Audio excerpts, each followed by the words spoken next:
It's a normal Tuesday in Kentucky, or at least, that's what it seems at first.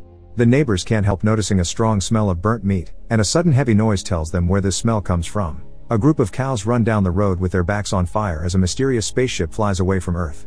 The spaceship enters a tunnel of Mars and, seconds later, a whole fleet is leaving the planet and making its way to ours. The next day, Press Secretary Jerry presents pictures of the UFOs to American President Dale, claiming that people will love it if they make an official announcement about them. Uptight General Decker disagrees, saying this should be a national secret and they should get ready to defend the planet, but General Casey thinks Decker's jumping to conclusions because they don't even know if these aliens are hostile.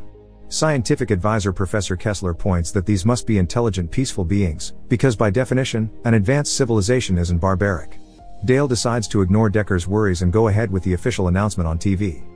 The rest of the world doesn't even suspect what's coming and they're living their everyday lives as usual. First Lady Marcia insists on redecorating the White House, ignoring her daughter Taffy's disapproval. In Las Vegas, ex-boxer Byron is working at a casino when he receives a call from his ex-wife Louise, who is worried because their two sons haven't been home in 2 nights. Byron tells her to take it easy because that's just how teenagers are at that age, and he promises to visit soon.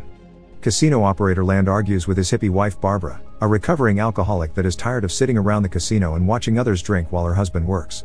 Instead of paying some attention to her, Land gets her off his back by giving her money so she can go gambling. In New York, talk show host Natalie calls her boyfriend news reporter Jason to show off the fact the president will cut in her show for the official announcement. Jason doesn't understand how this is possible since Natalie's show is far from serious, but soon her words prove to be true when Dale appears on TV to announce the incoming arrival of Martians. Everyone in the country is watching, including young Richie while he works at the donut store, and Barbara while she meditates, thinking the visit of aliens is a sign.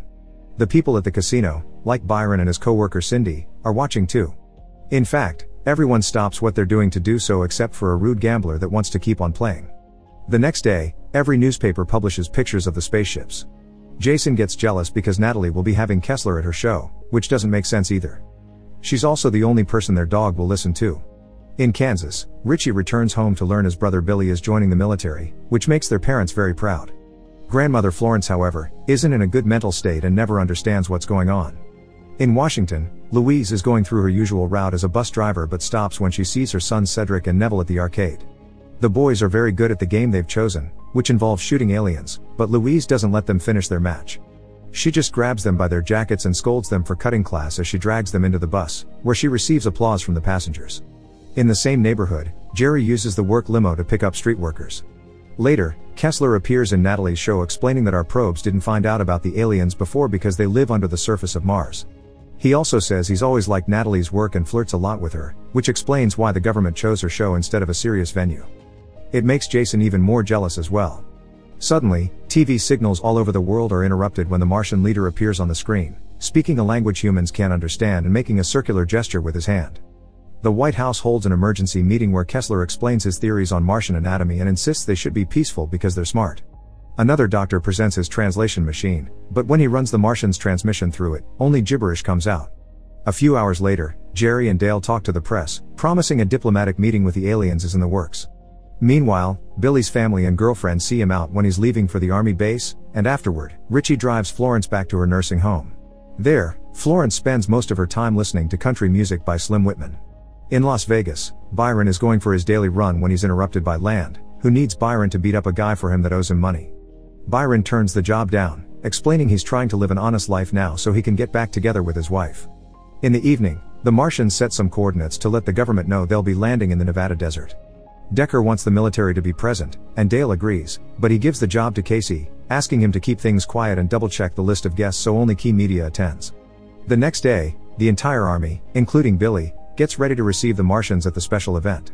Both Jason and Natalie are transmitting for their shows, while Barbara puts up her meditating setup on a nearby hill.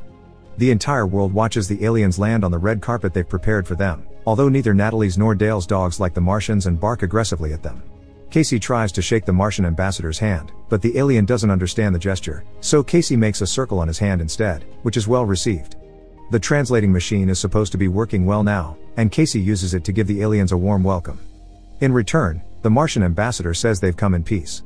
Everyone in the audience begins celebrating and a hippie releases a dove, but it seems the aliens don't like this because they suddenly take out their ray guns and kill the bird. After killing Casey too, they begin attacking every person around them. The military fights back and Billy tries to do his part, but he gets killed as well. As the rest of the world watches the tragedy on TV, Jason looks for Natalie, and right when the couple gets to reunite, the aliens kill Jason and kidnap Natalie together with her dog. Not a single person is left alive at the location of the event, only Barbara got to save herself because she was far away. In the White House, Decker is eager to organize a counterattack that Marcia agrees with, but both Kessler and Taffy point out this could have been a cultural misunderstanding. Perhaps the dove means war in their culture. Considering they said they come in peace, Dale decides to try to communicate with the aliens first instead of rushing into war.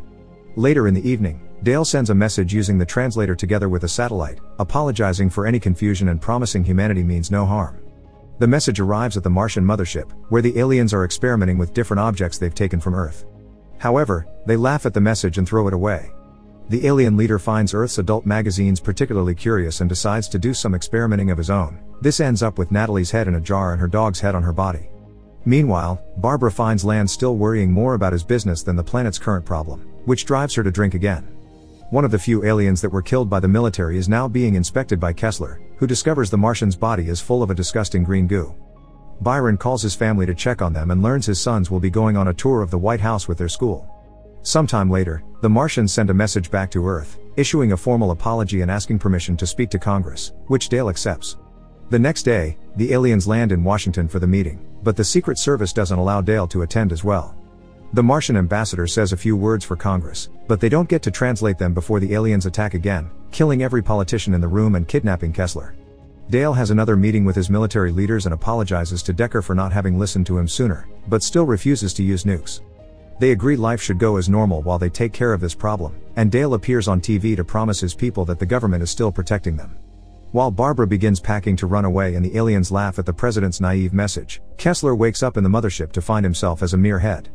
Natalie, whose head is now on her dog's body, comes to comfort him, and the two of them admit they like each other. In the evening, Jerry sees a mysterious gum-chewing woman taking a walk around the White House. Trying too hard to impress her, he invites her to come into the White House with him, which she accepts with just a nod. In fact, silence is all the woman does as Jerry guides her to a hidden room, but she does raise her hand a lot. This is because she's a Martian in disguise and uses her ring to record everything for the mothership. Once they reach the room, Jerry kisses the woman, but he's bothered by the gum. He puts his finger inside her mouth to take the gum out, causing the alien to bite his finger off as the mask finally breaks. Then, the Martian kills Jerry, takes out a new piece of gum to munch on, and rushes out of the room to find the president. The assassination attempt doesn't go well though. Dale's dog barks at the stranger's presence and wakes its masters up. The dog ends up dying as the alien ignores the things Marcia throws and grabs Dale to hold him at gunpoint, but soon security comes in and kills the Martian without having to hurt the president. When the alien body is inspected later by scientists, they discover the piece of gum is actually highly concentrated nitrogen that the disguised alien was using to breathe in our atmosphere. The Martian leader is furious about this failure and gives an order to finally invade Earth properly. Kessler and Natalie continue to comfort each other with words while the Martians suit up and grab all kinds of weapons, from ray guns to robots, that they take with them to Earth for a full global attack. After destroying the Washington Monument, they go after the White House, where schools are still taking kids on tour and the president plus his family are being taken to safety. The aliens break in and begin shooting every person they see, no matter if they're adults or children. They also break a chandelier that falls on top of Marcia's head, killing her. Security manages to kill various aliens in return, which allows Cedric and Neville, who have come here with their school, to steal a pair of ray guns and use their video game experience to kill a bunch of Martians as well, giving Dale and Taffy the chance to escape. Dozens of spaceships surround the planet and attack every city and town they can find. Land is still trying to make business and ignores his clients' warnings when they see the aliens arrive, which gets everyone killed when the building they're in is shot down. Cedric and Neville return home and defend their mother while she calls Byron, but the call is cut short when the aliens destroy all the wires on the street. In Nevada, Barbara is trying to escape in her husband's private plane to the Tahoe Caves where she can't be found by the Martians, but she needs someone that knows how to pilot now that Land is dead. The show of renowned singer Tom Jones is also interrupted by the aliens, who sneak in by taking the place of the backup singers before they begin killing everyone in the casino. Tom runs away and bumps into Byron, who knocks out a Martian and gathers some ray guns so they can defend themselves. Now Byron, Tom, Barbara, Cindy, and the rude gambler form a party to try to escape in Land's plane as Las Vegas catches fire under the alien attack. Meanwhile, Dale is safe in his bunker with his military leaders when he receives a call from the French president, who claims he's made a deal with the Martians. Dale tries to warn him it's a trap, but it's too late. The aliens immediately begin destroying the French government as well. Feeling hopeless, Dale finally gives in and gives Decker permission to use nuclear bombs, but it's pointless. The Martians use a special gadget that absorbs the explosion and then takes it to the leader, who proceeds to swallow it with a laugh. Richie gets into an argument with his parents, who want him to stay behind and defend their home, but Richie prefers to leave and rescue Florence.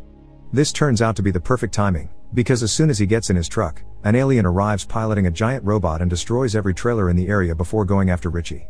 Fortunately, the boy gets an idea and drives under a bunch of electrical wires, getting the robot to bump into them and get electrocuted. Outside the casino, the rude gambler disapproves of Byron being the leader and goes his own way, which causes him to bump into an alien. Trying to negotiate is pointless and the Martian kills him anyway, only for a second later to get killed by Barbara in revenge. Back to Richie, he arrives at the nursing home, which is already under attack, and rushes to Florence's room. A group of Martians is about to kill her, but when Richie comes in, Florence turns around and accidentally disconnects her headphones from the record player. This causes the song to be played through the speakers, and the aliens' heads start exploding, revealing their only weakness, Slim Whitman's Indian love call song. The Martian leader together with 2 alien soldiers breaks into the president's bunker and kills Decker by shrinking him and stepping on him. The rest of the security guards are killed with ray guns, and Dale decides to buy some time by giving a heartfelt speech about different cultures coming together to work as one. This makes the Martian leader cry, but as he comes closer to shake Dale's hand, it's revealed the fingers are just another gadget that kills the president as well. Meanwhile, the casino party finally reaches the plane, but there's a group of aliens together with the ambassador waiting outside the hangar. To buy his friends some time, Byron goes to the Martians and challenges them to a boxing match. He manages to knock out the ambassador, but then all the other aliens jump on him as revenge. Barbara and Cindy can only watch with sadness how Byron is beaten up by the green crowd as Tom flies them away. In Washington, Louise continues to protect her sons when a bad feeling takes over her. Richie and Florence are driving around town with Indian Love Call playing at full volume to kill every alien in the area. Eventually, they make it to the radio station, and they begin transmitting the song for the whole country to hear. Soon, everyone catches on to this tactic. People all around the world play the song on their stereos, the military walks the streets with tanks that are also playing it through their speakers, and the song is also transmitted to the spaceships that are still flying around the planet. As the ships begin crashing against each other and even the leader succumbs to the music, Kessler and Natalie confess their love for each other, kissing right before the mothership crashed into the sea. Peace has already arrived by morning. As workers begin piling up alien bodies, Taffy acts as a representative of the government and gives Richie and Florence the Congressional Medal of Honor in the ruins of the White House.